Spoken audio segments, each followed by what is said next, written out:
તો ફ્રેન્ડ્સ અત્યારે આવી ગયા ચાડામાં આથી શુભ મુહૂર્ત કરે છે ડાંગર કાપવાનું.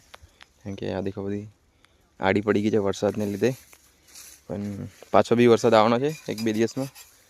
15 તારીખે આગાહી છે. તો 15 તારીખ પહેલાં આપણે કટિંગ કરી દેવાની છે બધી ડાંગર. તો કટિંગ નહીં કરીએ તો પાછો વરસાદમાં બધું પલળી જશે, તો વધારે નુકસાન થશે એવું લાગે છે. એટલે આપણે આજથી કટિંગ કરવાનું ચાલુ કરી દઈએ. આમ તો હાર્વેસ્ટર આવવાનું છે પણ સાઈડ આ બધું કટિંગ કરવી પડશે. ત્યાં સાઈડમાં જાય નહીં એટલે કટિંગ કરવું જરૂરી છે. તો આપણે કટિંગ કરી દઈએ. 2 દિવસમાં હાર્વેસ્ટર બોલીને બધી ડાંગર કાપી નાખવાની છે. તો પાછો વરસાદ આવશે ને તો બધું પૂર થઈ જશે. કેમ કે પાકી ગઈ છે કમ્પ્લીટ ને સુકાઈ ગઈ છે વધારે, એટલે પડતો વાર નહીં લાગે. દેખો અમે દેવોને બધા ડાંગર કાપીએ છીએ, હે ને દેવ? દેખો આવી રીતે કાપવાનું છે, કટિંગ કરવાનું સાઈડમાં, એટલે હાર્વેસ્ટર કમ્પ્લીટ કપાઈ જાય એવું છે.